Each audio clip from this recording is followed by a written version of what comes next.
And by the way, that's what Psalm 119, verse 99 and 100 states emphatically.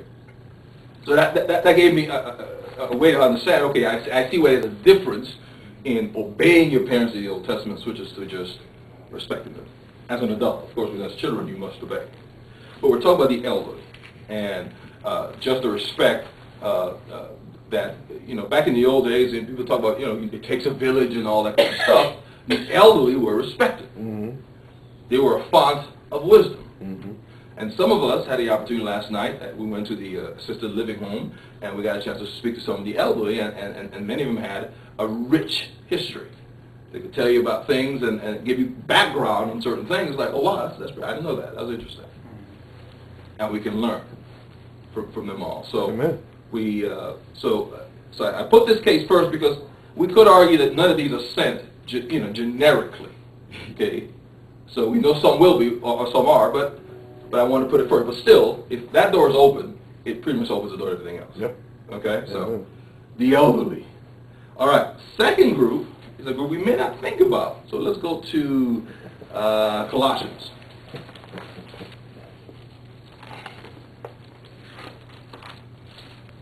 These groups, categories of people that we tend to judge easily. Colossians chapter 3.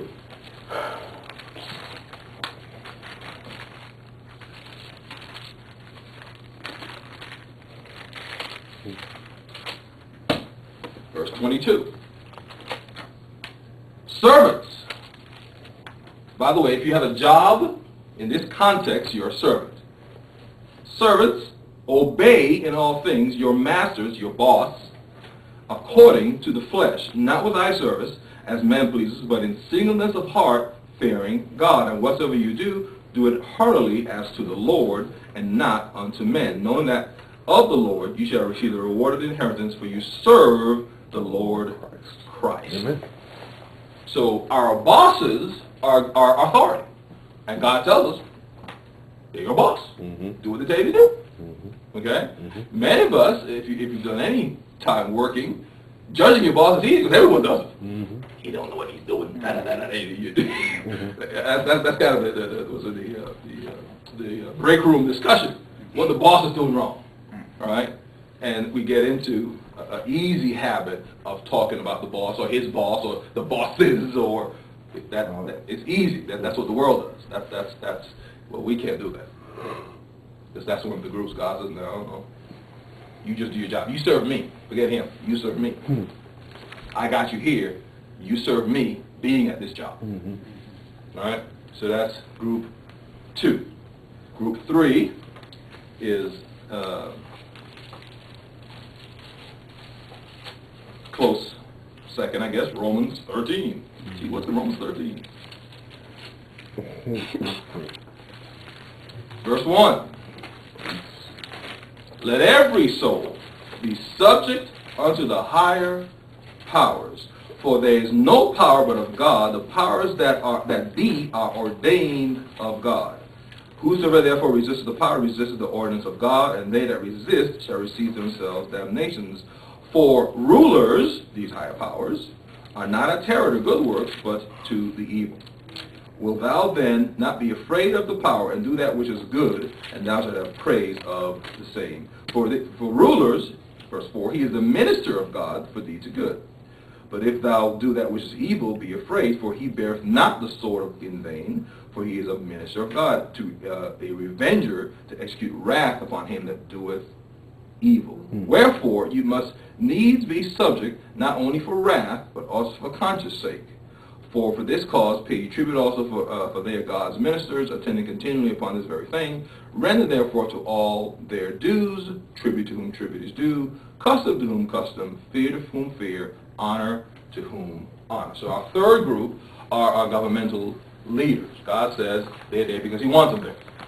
No matter what they're doing, they're still there because he wants them there, good or bad. Mm-hmm. Okay? And again, there's an easy, especially here in America, of easy category that gets a whole lot of judgment, especially our current president.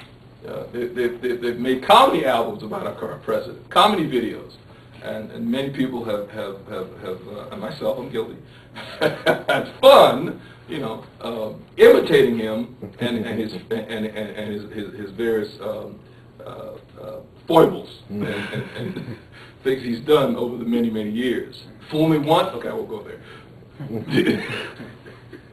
But again, part of our culture, right, is to do that. Mm-hmm. And we're talking, I forgot who I was talking to recently, I said, now wow, if we all lived in the old Iraq, when Saddam Hussein was in power, we want to be talking too easily about Saddam. Because we'd be saying, somebody let me turn me in, so I'm going to keep my mouth shut. We would have fear of our life for talking against the ruler. But we're in America. It's a democracy. Everyone has a right to say what they want to say. But that door should be closed when we're Christians. Because we're not in a democracy. God doesn't run a democracy. He is Lord. Amen. Do what he says. And we have to change our thinking. And say, oh, Lord, am I treating, well, I'm treating this like a democracy. And many Christians are doing that. Treating the Lord as if it's a democracy. Yep. That they can actually voice their opinion. And he's like, excuse me? What part of Lord do you not understand? Are you with me? So our first three groups, the elderly, and the Bible, by the way, defines the elderly as 60 years and above, our bosses, and our governmental rulers. Group 4 should be of no surprise. Mentioned them already, Ephesians chapter 6.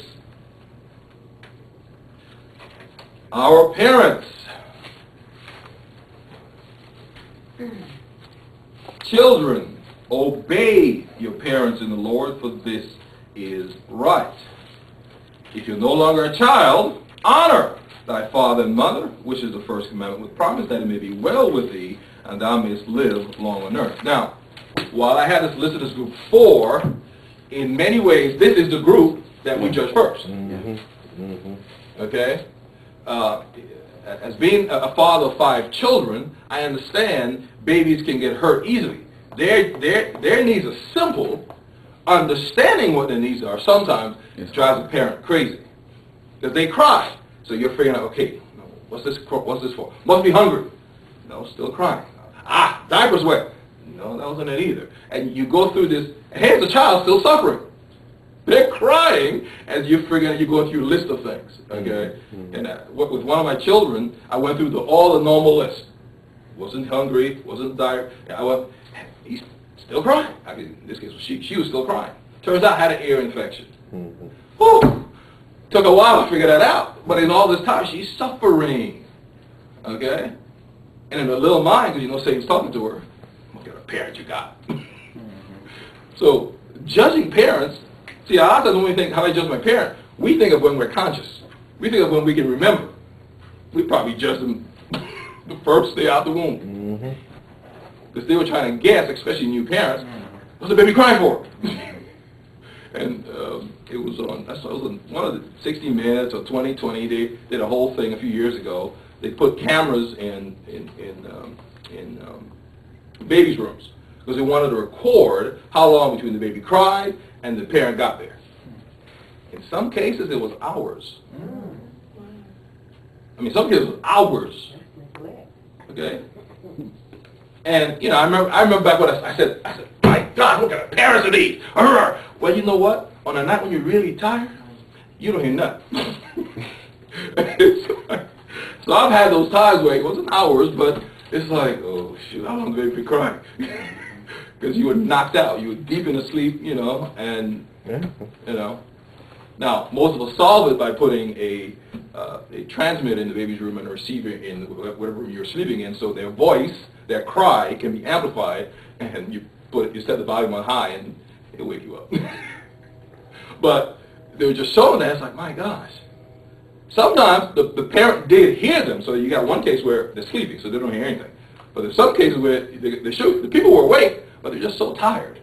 Because maybe that baby had been up every hour on the hour. Again? Oh! Well, and then because we've been told that, they'll cry themselves to sleep. Okay? And it's like, well, sometimes. But maybe this is not the case.